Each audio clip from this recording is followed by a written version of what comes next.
Tell you something, maybe it'll take a load off your mind. You don't have to worry about me.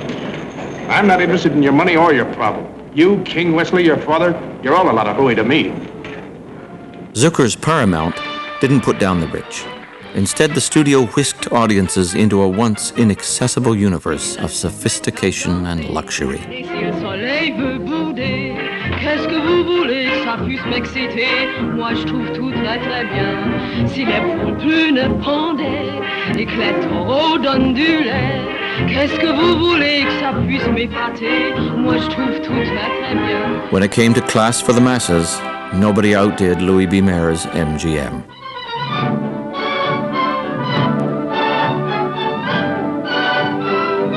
Everything glittered with quality and style, reflecting the vision of the man at the helm. Mr. Mayer was very persuasive. It's about the only word I could use. And so he'd stand there and he'd watch what was going on and he'd say, "No, just wait a minute, stop that." He says, "That's not the way to do it. I'll show you how it should be done." And he'd really go through the scene very well. It was everybody, and they never knew when he was going to walk in on them. They were very, very leery of him, the directors, because they never knew when Louis was going to walk down there and say, "No, that's not the way I want it." See, he was a perfectionist. He knew what he wanted, and money was no object. At Metro-Goldwyn-Mayer, price meant nothing. It was to be the best. In creating the great movie musical, Hollywood adapted the Broadway musical, an original American art form almost wholly created by fellow immigrant Jews. The music and lyrics were often based on classic stories, reinterpreted from a Jewish perspective. Almost all of the writing pairs that have come to epitomize Broadway have been Jewish, whether it's Lerner and Loewe and Rodgers and Hammerstein, Jerome Kern. Almost all of them have been Jewish, with the exception, I think, of Cole Porter, really, here. And if you look at their plays, none of them, with the exception of Fiddler on the Roof, are about overtly Jewish themes, but all of them are about overtly Jewish concerns. So take a play like My Fair Lady. That's really about fitting in. Again. The rain in Spain stays mainly in the plain. I think she's got it. I think she's got it. The rain in Spain stays mainly in the plain. By George, she's got it. By George, she's got it. Now once again, where does it rain? On the plain. She's an immigrant into that culture, that upper middle class culture. She needs to learn how to talk, something immigrants are very concerned with. She needs to know how to dress. She needs to know the codes and conventions of society. Bravo!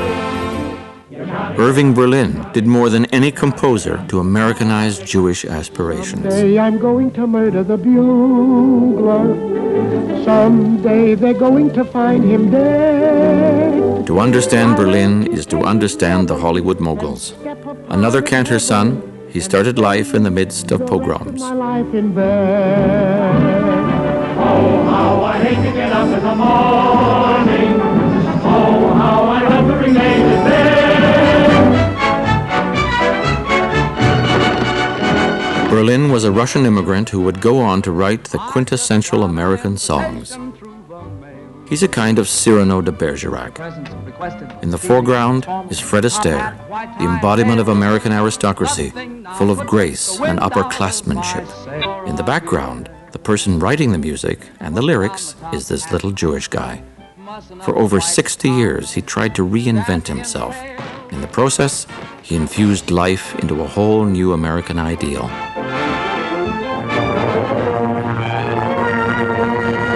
In the White House, President Eisenhower signs a bill authorizing a gold medal for composer Irving Berlin. It honors him for writing God Bless America and other patriotic songs. For Irving Berlin, this marks another milestone in his rise from humble beginnings to a place of highest esteem the world over. I don't know if anything could possibly have happened that touches me as deeply as this medal. God Bless America isn't just a song that I wrote, but it expresses my gratitude for the opportunities and the freedom to write that song and to the country that inspired it. Thank you very much. Along with the unofficial anthem of the United States, Irving Berlin wrote the American classics Easter Parade and that most Jewish of Yuletide fantasies, White Christmas.